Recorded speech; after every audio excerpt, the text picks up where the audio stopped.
Hello, huge movie fanatic Nate coming at you to review the third Amityville movie, and then I'll review the Blu-ray that was released as a part of this collection by Scream Factory, Shout Factory in 2013, I want to say.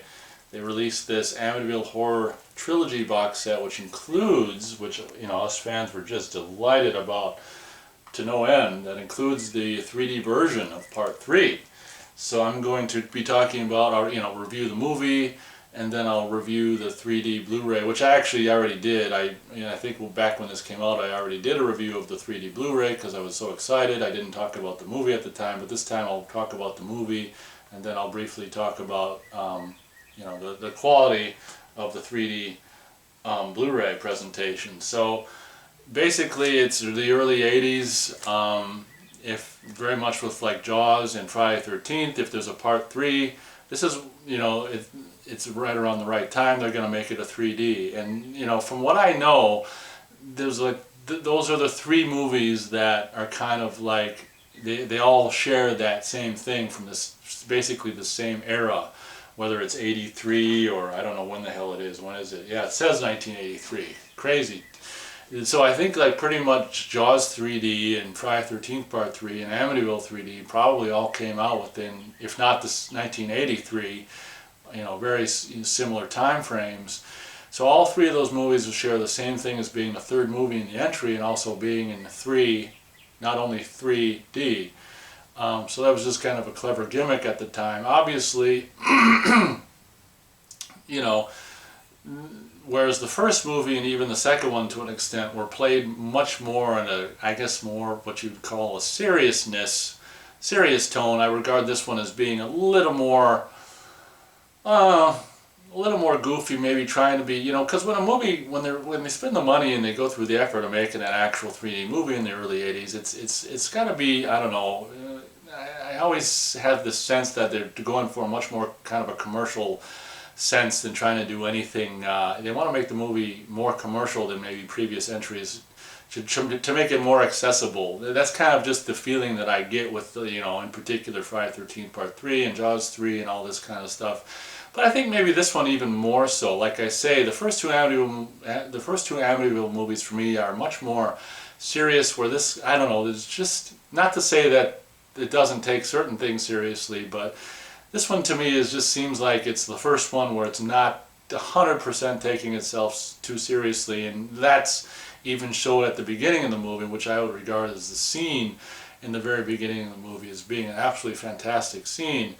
But it should be said that I really love how the way this movie opens. The music, I really love the opening, or the music in the opening of the movie, and then for some reason, like every time I watch this, I'm like, and the movie starts, I'm like, oh wow, it's so cool, the music is so great, but then like the music isn't that good, in my opinion, for the rest of the movie. It's just like, what happened to the good music? But I love the opening credits in particular in 3D now, being able to experience it at home.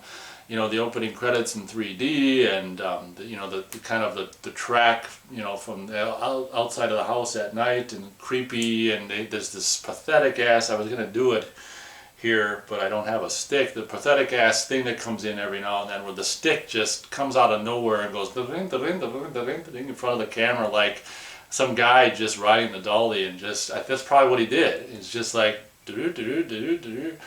and just puts the stick in the shot during the opening credits. But I really love the opening credits. I love just the spookiness of the house, and of course the credits are like, the house in the background, and the credits are come out in front of you and stuff. But the music for the opening credits is so great, and the way the movie starts is really, really cool. And it should be said that it's like all windy and stuff, and I think this is the first movie of the first three movies that actually kind of takes place during the summer, because I remember, I just rewatched this, was it last night, I think? And I don't know what I did last night. What do you want from me? Like, I don't even know what I did last night. But I'm pretty sure I watched this last night. Originally I wasn't even going to do it in 3D, but I'm like, oh God, you got to watch it in 3D, and I did, and it was a hoot. What I was saying is, the first two movies almost seem to take place in the fall or the spring or something like that, And this movie seemed really like the grass is really green, and it seems like almost to take place in the summer, like the exterior stuff with the house and stuff. But the beginning of this movie is really super atmospheric, where it's like a windy night, and I think the moonlight's out, and it's windy night, and the couple is approaching the house, and I love how the movie begins. I just can't stress that enough. Where the couple, it's a really mysterious situation, and couples, ushered into the house by these other people, and it's basically, we find out in a few moments later that they've arrived for a seance, and this man and wife, this man and woman, presumably man and wife.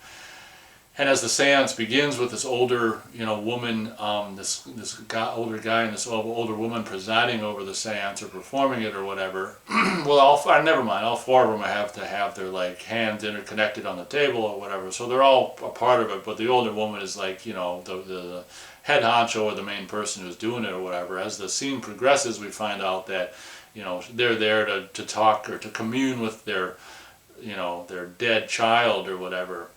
So this scene is really kind of cool, and it's lit really cool, and it's really dark in the house and stuff like that. And as a viewer, you're just like, this is really kind of a cool intro to a third Amityville movie. And in particular, knowing now that this takes place after the events of the first movie, whereas the second one is events that took place before the first movie. You're like, oh, okay, this is what happened now. Someone is, I don't know who these people are, but they're now having a seance in this house. So we quickly find out that this is a really cool bit, actually, that these older people are actually basically a sham. Halfway into the seance thing, this floaty green ball comes floating by in the dark room, and it's like, "Mommy, Mommy," and it's just these sounds of, a child's voice calling out "Mommy" and stuff, and this floating green ball.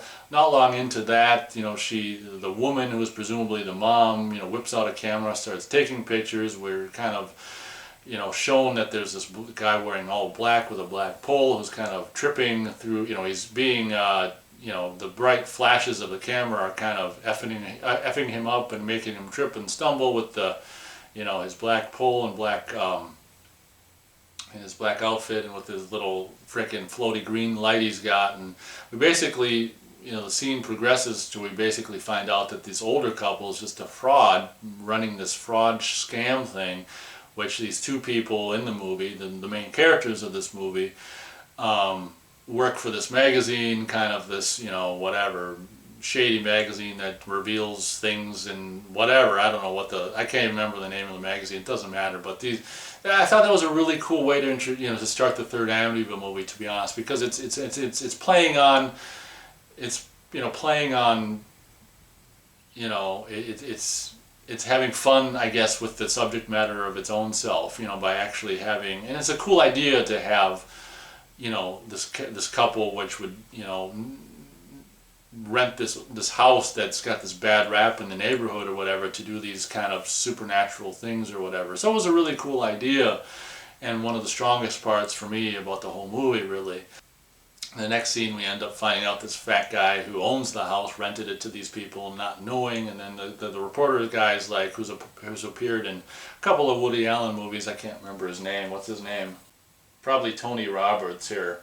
It's just like, yeah, well, my sources say you are connected with these people or whatever. But it turns out this guy who owns the house is like a realtor. He can't even sell can't sell the house for, to save his life, or even those two houses on either side of it.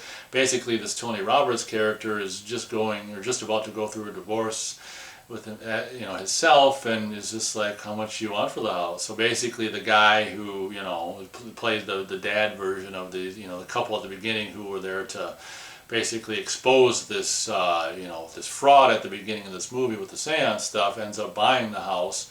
And this guy's not superstitious. He doesn't believe. You've got other characters, his reporter woman friend, who maybe she's not superstitious, but she's kind of asking, well, why do you think you're able to get the house so cheap? And he's like, well, because there's so many darn superstitious people in the world. So basically, Tony Roberts' character is just like completely not even bothered one iota about the fact that there could be actually something going on in the house, and just buys it assuming he's just getting a steal and just intending to move in and not have anything go wrong. Well, it's kind of funny throughout the course of the movie is stuff keeps happening where, you know, the guy who he bought the house from will end up dying.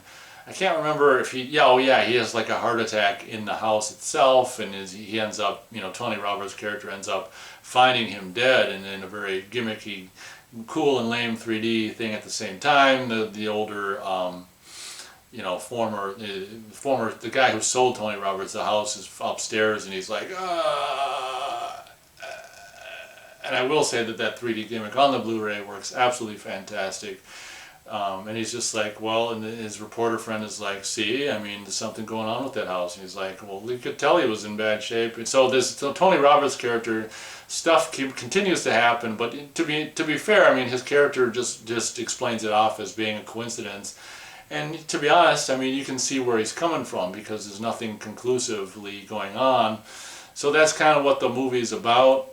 For me, the first 30 minutes are probably the strongest part, the strongest part of the movie, and once it gets past there, maybe the first half of it, and once it gets past like the 45 minutes or something like that, you become very much aware of the movie. Almost the more it exists, the more it like just seems to, in my opinion, just get like less and less, like just doesn't even know what the hell it's doing after a while, and getting less and less interesting, almost to the point of it's very, I guess, slow. Maybe it gets slow when a movie should maybe be building up momentum, and it does the exact opposite, where it's just like losing momentum, or but it does a couple of really strange things that you really wouldn't expect the movie to do, where basically this Tony Roberts character's female partner at the magazine or whatever will end up dying, which is something that you don't generally think or necessarily think is going to happen in the movie, so that's really surprising when that happens. And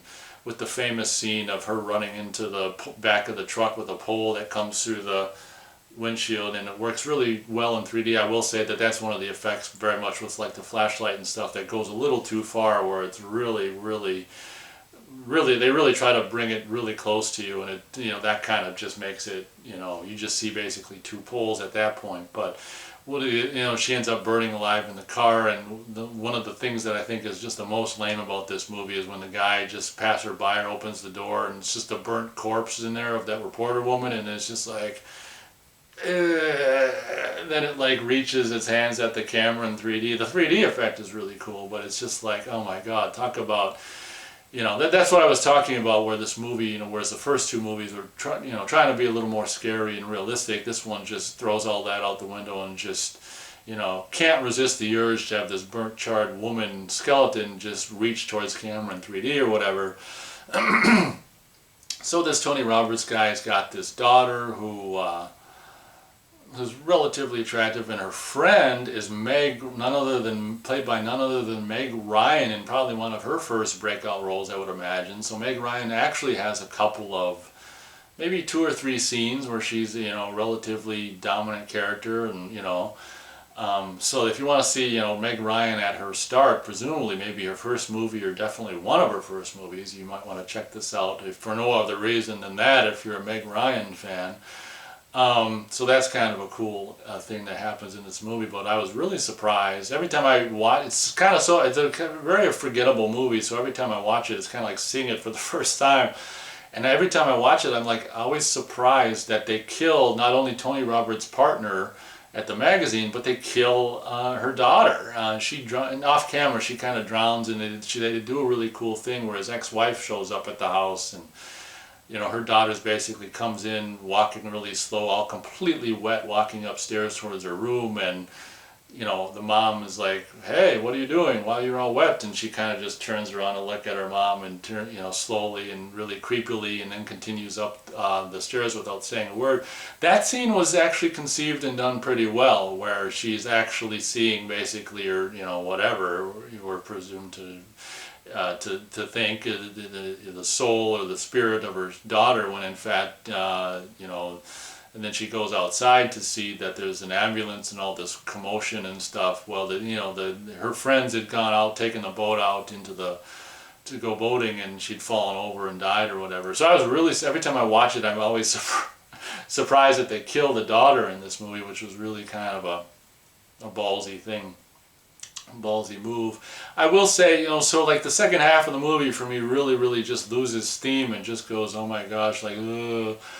But I will say at the end of the movie, when there's this kind of this character, Dr. Elliot West, who's this really young kind of whatever the hell he is, guy who they always go to about paranormal stuff, and he kind of just explains it away or whatever. But one of the things I will say about the end of the movie is I like what they did, where they, you know, this character basically brings in all his early 80s high-tech monitors and stuff to be able to see and hear things that the human eye can't, and doing all this stuff to try to, you know, record or be able to see or hear some kind of supernatural thing at the end of the movie, and that's really cool. And they've got a couple of gimmicks where they just like, the guy's like towards the screen, and this guy's got a microphone, and it's just, you know, it's so funny to watch a movie like this. Nowadays 3D, you know, isn't that gimmicky. It's funny to watch a 3D movie from the early 80s and actually in 3D and see all these, you know, 3D gimmicks that you've seen in 2D all this time up until 2013 or whenever the Blu-ray came out,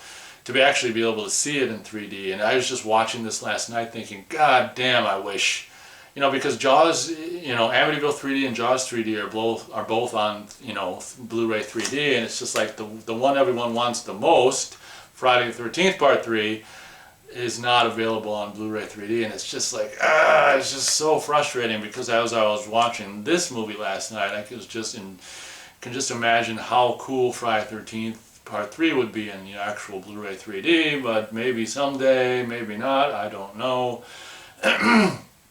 So the end of the movie is kind of cool, where basically, something I forgot to mention in the review of the first movie or the second one, is that what's a part of the movie in the second, well actually I don't think they do the whole well thing in either the first or second movies, but there's always this thing behind some kind of brick or some kind of thing in the first couple of movies where, you know, it's like the bad area. Well, in this movie it's like the well, you know. Well, she says it even in the first movie. It's like when she's possessed, it's like, find a well, it's the passage to hell, or whatever like that. So I guess they kind of went with the well thing a little more literal in Part 3, where the well is kind of basically just basically a well in the basement, which is just covered over by some boards in this movie. But they do a kind of a cool thing with, at the end of the movie, this monster that comes up out of the well and, you know, opens his mouth, and we see the monster at the end of the second movie when the kid is saved and materializes out of this monster thing into this material. Oh no, he materializes into a monster before he's saved or whatever. The same basic design of the monster is featured at the end of this movie in a well, and comes up and basically opens its mouth and shoots fire out of its, you know, mouth, and burns the frickin' doctor guy's face, and, you know, half of it. And see, this is what I'm talking about, where this movie just, you know, throws all realism just out the window and just does stuff for more mainstream kind of 3D spectacle, if you will. But I do like, you know, the last half lollygags, but I do like the end of the movie when all these people who are there to study the paranormal, you know, to see if it's real, the paranormal stuff about this movie is real, you know, they all end up getting crushed and, you know, smashed and whatever by the house, as it kind of, you know, gets all possessed and just all shit's breaking loose. And the house ends up actually blowing up, obviously, presumably a miniature that they blow up at the end of the movie. But to me, I think that, you know, this should have been the last Amityville movie. If you would have had a nice little trilogy with the first movie, then the prequel, then the 3D, it should have been it, man. It should have been, it would have been a nice package to have just Amityville 1, 2, and 3D, if you will, because this movie ends really, you know, good with basically the house just, you know, the house has had enough of itself too. It blows itself up, and just you know, I don't think they doesn't just blow up on its own. I don't think they put dynamite or explosives in there. I think it just blows up on its own. You know, I think overall Amityville 3D is much lesser of a film than the second movie, but because of the way, like, the last third of the second movie just drags for me, I'm going to give it the same stars. I'll give Amityville 3D 2 stars out of 4 stars. One thing I do like about it more than the second one is that, you know, even though the second half does kind of drag, at least like towards the end of the movie, you do have, you do have a pickup where all the scientists and stuff come to the house to try to monitor it, and they all kind of get massacred by the house in a windstorm and an ice storm and all this kind of stuff. And being able to actually experience this movie in 3D at home now actually ups the ante and makes it a much more enjoyable movie. Probably be less, maybe less than 2 stars had I not actually be able to experience it in 3D. But now that adds so much more fun and to the gimmickry of all the 3D stuff they do, that it's all kind of fun to experience and makes the movie much more enjoyable in that aspect. So on to the review of the 3D Blu-ray. I was hard pressed to find an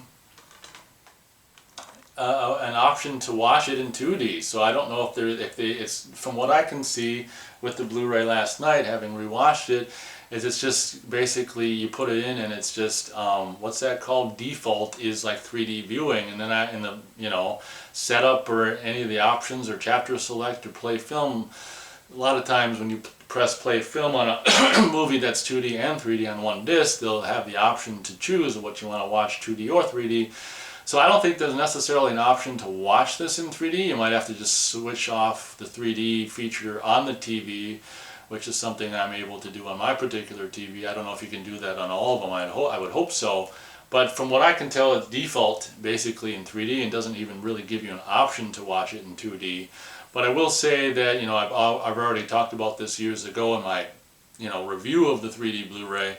But the 3D is absolutely fantastic. There's so many fun gimmicks in this movie, from just frickin', the flying at the end of the movie, the flying, fish with the spear nose, and just numerous things that work so well in the 3D. And the frisbee, I mentioned that in my first review of it years ago. The frisbee coming at the camera, when the monster comes out of the well and opens and torches the guy's face, like the flame looks great, the water bubbling in front of the camera when the guy is near the well. Just, I almost should have wrote down all of the things, but it's hard to remember all of the 3D things that work. Obviously the pipe and the flashlight. The flashlight is a little too close to camera. Obviously scenes of towards the end of the movie when the house is going ballistic and going crazy, the ice stuff flying at the camera, the fly scene. That's one of the things that is mentioned in forums back when it came out. Is there was in the version we all know and love, there was in the fly scene when the guy's in the room being accosted by all the flies, I think they put like a kind of an animated fly, which will later show up at the end of the movie by the well. They put that into that scene, so it's kind of more presumably towards, hovering towards in front of the viewer or whatever. Another thing that should be noted about this presentation of this movie is that the opening credits, the title itself, we've always known this title to be like Amityville 3D, and then the center of it would kind of bow out towards the viewer or whatever, but we'd only been able to see that in the 2D versions. Well, this version features an alternate title sequence where the actual title of the movie is done in a different way. I can't remember exactly how it's done, but the title, it's just shown in a different way, and the 3D comes out, and the 3D the bottom of the 3D kind of comes out and sticks towards the camera in this weird. So something to be noted, there are a couple changes from the way you basically experienced this movie in 2D up until this point to be noted. But I think that's all of the things that are different. The 3D is absolutely fantastic. I mean, like I say, I almost didn't watch this in 3D last night, but then I'm like, you gotta watch this in 3D because you finally have the ability to do so. And when I started, I was like, oh man, this is such a hoot. It's so freaking unbelievable, or such a hoot in enjoying to be able to experience this absolutely goofy, Amityville horror or Amityville sequel in 3D as it was intended to be seen. I mean, you grow up seeing these movies in 2D for so many years, decades, and then to be finally able to see it how it was seen in theaters is just a hoot. And like I say, I want to see Friday the 13th Part 3 this way so bad.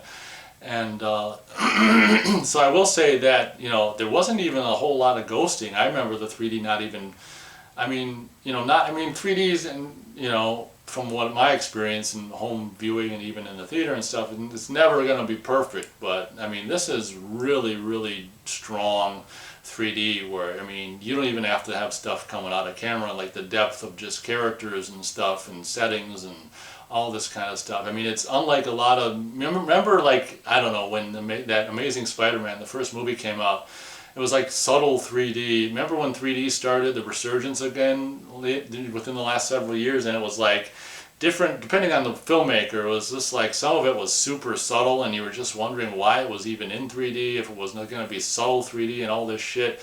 No, Amityville 3D, you know, the actual 3D Blu-ray is like just hardcore, non-subtle, completely just 3D. It's the good old 3D of the early 80s, you know, where they're just, everything's 3D and everything they can think of to you know, point towards the camera they do, and it's just a hoot. So in closing, I will show you, I'll just pop this open and show you what they do here. What looks like they show us some lobby cards, probably from either Italian or Spanish lobby cards. Here's what the disc looks like. And, you know, that's the artwork. I don't know what the original theatrical poster looked like, but this is the artwork we're all familiar with from the Vestron video VHS that was in the video stores in the 80s and 90s and stuff. So I'm very glad they used that artwork for the Blu-ray release. But here's the pictures and stuff that can be seen behind the disc inside the case. But Amityville 3D, having revisited it, I mean, I think it, you know, it gets, in a way, better and better every time I watch it. And, you know, in particular, being able to experience it at home in 3D is, I can't express how much of a hoot that is, and how, you know, and how enjoyable that is, and how much, as I said over and over, it makes you really want to be able to experience Friday the 13th Part 3 this way, hopefully someday. But at least we can now experience Amityville 3D this way. So I'm pretty sure, in closing, you know, this is the box set. I'm pretty sure you can still get this. I just looked recently. I'm pretty sure you can still get this online. The Amityville Horror Trilogy box set, which actually obviously has Part 3 in 3D. I just can't get over how freaking awesome that is to be able to see that finally in 3D. I guess I could sit here for the rest of the day and say how cool it is to be able to own and watch this in 3D anytime you want. I could do it for the rest of the day, but I think I'll spare you guys and end this review. So thank you very much for watching my review of Amityville 3D and also the 3D Blu-ray review.